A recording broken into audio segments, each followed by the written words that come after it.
I'm the first one to do that. I bet you never knew that. Back like a tailbone. Who you got the tail on? If it ain't about me, about whole D, about face. If you ain't on higher, learn it. The soda in the pot and the fire, burn it. This shit is so dope. You might wanna be my guest. This shit is so dope. You might wanna be my.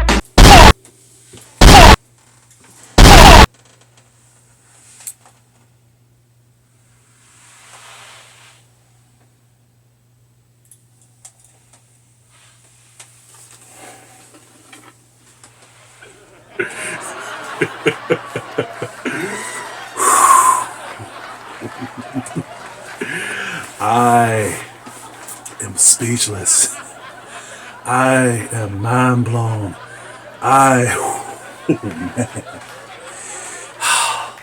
Let's just get on with the review, okay? Because even though, first of all, do y'all like the suit? I need y'all to tell me right now. Because after five minutes, I'm gonna stop holding my stomach in. It's gonna be a whole new suit in a minute. Let's get on with the review, shall we?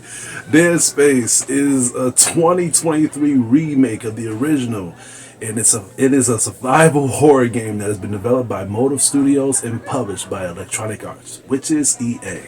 In the year 2508, set on a mining spaceship overrun by deadly monsters called Necromorphs, who are once humans piloting and living inside the spaceship Ishimura, transformed as alien life forms, due to discovery of an artifact called a marker.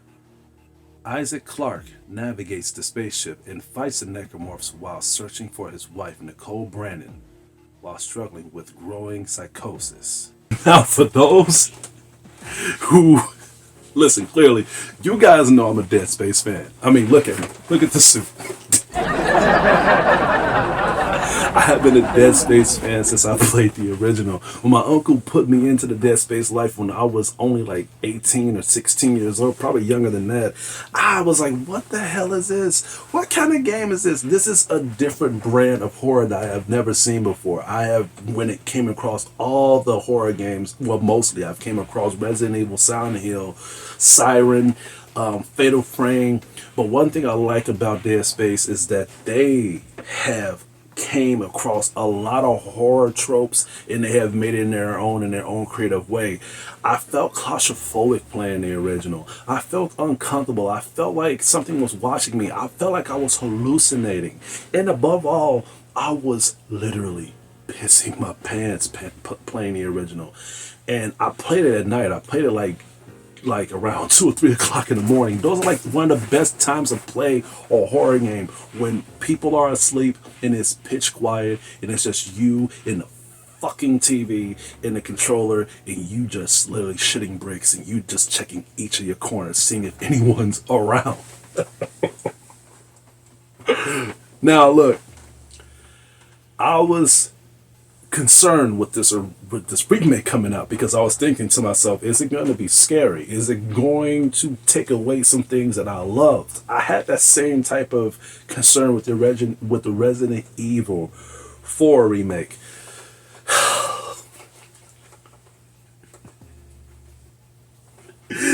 Oh nigga, oh man. Let's just say that I was not just satisfied, but I still felt that way. Because this game, the developers, the producers, the creators, they did not just bring that horror back, but they added new different types of horror into this game. And they pumped up what made this game strong with the claustrophobia by you hallucinating, the sound of the horror of this game, every single thing. And what I liked also is that they have took everything that was kind of lacking in the original and they fixed it here. Newcomers that has not played Dead Space and y'all wondering if y'all should play this one because everybody's talking about it, play it. Play it. This is the beginning of what made us love this game.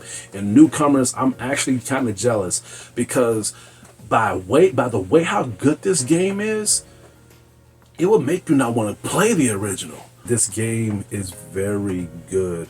of knowing what the old fans want by fixing certain things with the original and putting it on here as an improvement. The reason I'm saying that is because when the game starts, it starts off in the same way as in the original, where Isaac and his crew is on his way to the Ichimura to see what all the fuss is about. But one thing I like about this game is the pacing of not just Isaac Clarke, but the side characters too. I did not feel like the side characters was just lumps of meat that's going to get killed off by this alien outbreak.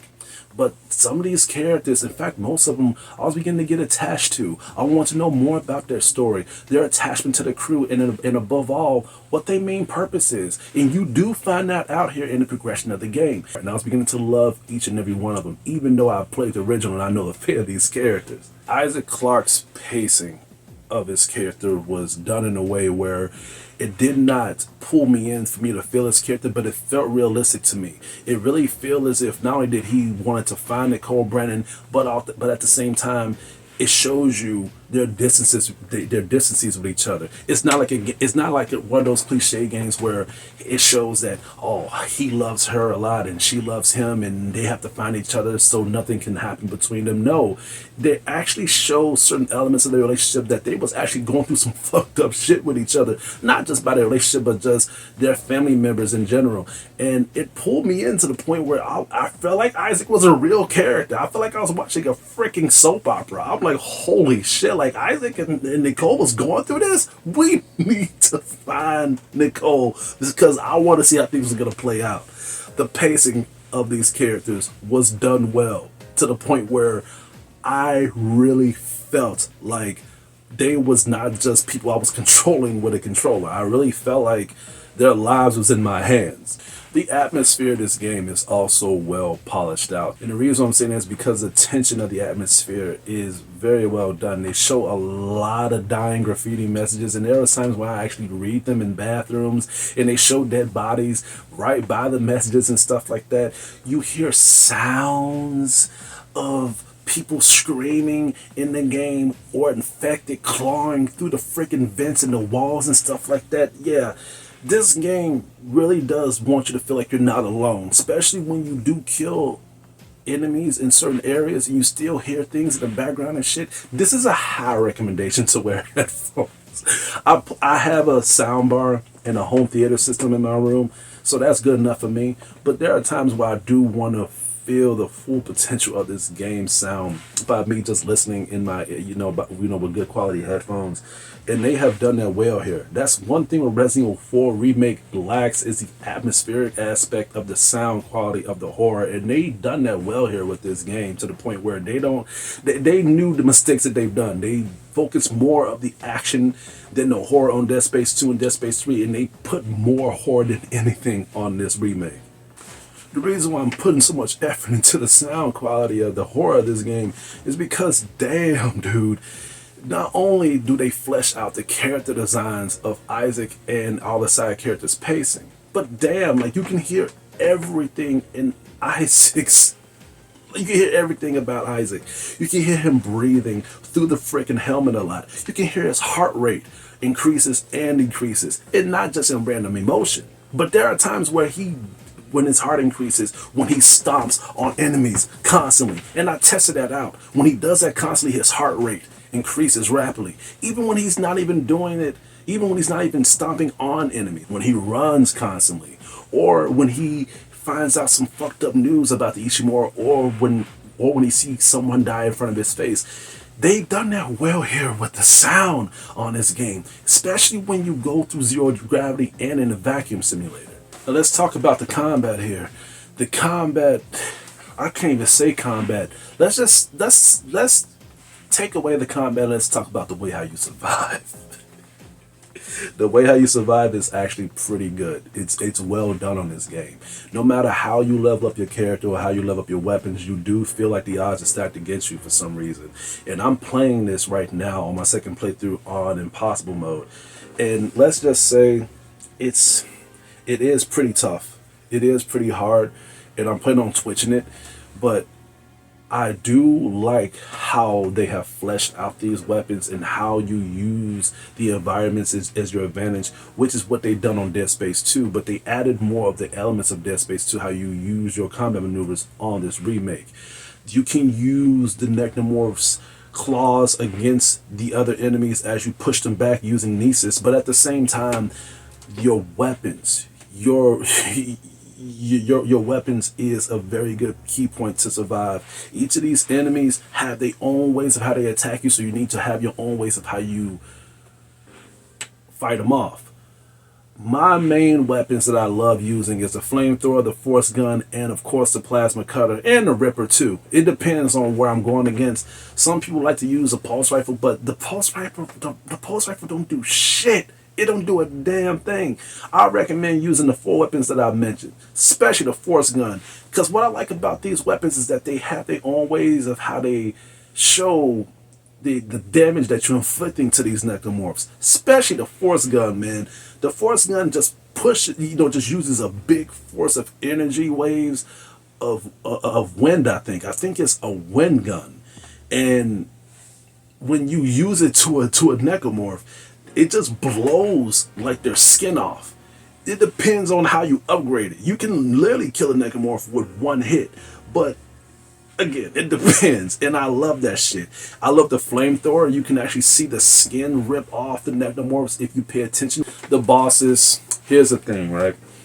It's a debatable thing to bring up because some people actually had a problem with the bosses saying that you fight the same thing over and over and over again. I didn't have a problem with it. When it comes to alien life form activity with video games, how creative and how different you want the enemies to be. Now, there's been some mixture complaints about the bosses saying that the bosses was lacking fluidity when it comes to creativity, but I have to disagree. The bosses was threatening. The bosses was imposing. The bosses stalked the hell out of you, so they added some horror elements to the bosses itself. And above all, it really did feel like these bosses was a challenge to me. There were times I did feel like I was going to die. I felt like I was going to get killed off on this game. So I guess it's from the Dead Space hardcore fan faithful that would play this game and glitch the shit out and just hoping for a bigger challenge. You know those type of people. But for people like me, that comes with an eye-opener gesture of creativity of how things get fleshed out, of how you get scared, and it also depends on how you get scared. I didn't have no problem with the bosses at all, especially with an alien game like this, because how creative can you be? Just saying. The enemies are realistic as hell. And that's one thing I like about the game too, is how they spawn and how they make you feel like you're not safe. Now, I remember when I was saying that the game is focused on the sides of the horror and the enemies screaming in the background and shit of the Ishimura. Well, some of those enemies can be close to you, and that is a sign that they are going to attack you if you stand still. There are times where I pause. Well, you gotta pause the game. You have to pause the game if you want to take a break, because there are times where I would just stop running around and I would just check my inventory, especially after I got done killing a wave of enemies. And then all of a sudden, enemies would just show up out of nowhere. And I won't even know that, because normally when you play a horror game and when you get across certain enemies, they will play like horror music. Da, da, da, da, da, like stuff like that. So only way the music will stop is if there's no more enemies around. And they do that here with Dead Space. But one thing I like about Dead Space is that it would fuck with your psychology. The music will only stop if there's no enemies around your camera. So when you kill the enemies around your camera, the music will go off.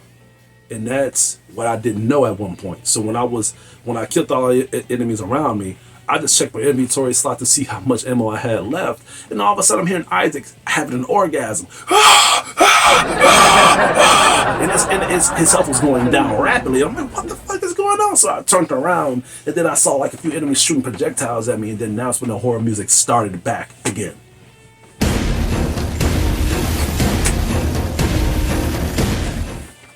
I can't get mad at that. That's a good way, like, I can't get mad at that. That's a good scare, but goddamn, you have to stay on your toes.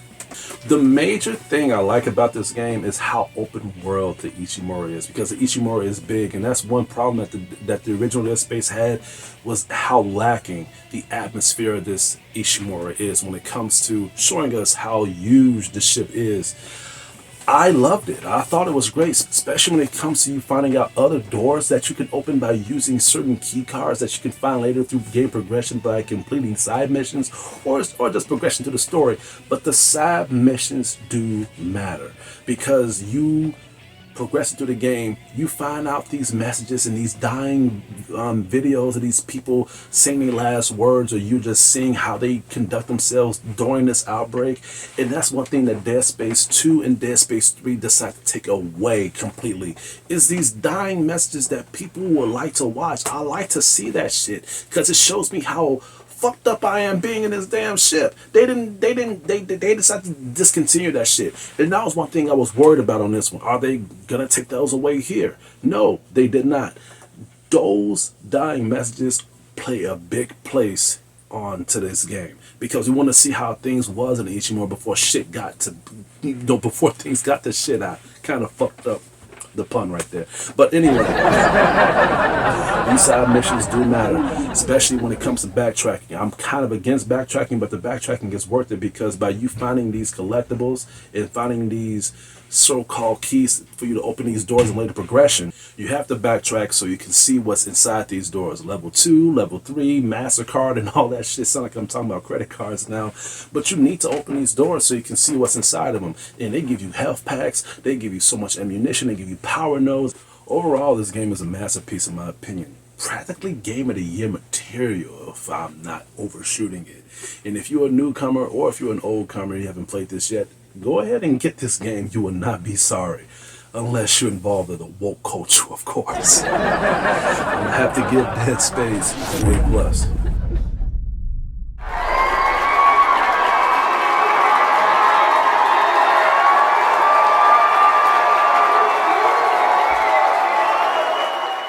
You know, honestly, games like this needs to be talked about more. I mean, people bring it up a lot, but I feel like this is not just a game that I loved a lot, but a lot of remakes that comes out recently needs to learn from this. This doesn't even feel like a remake. This feels like a brand new game.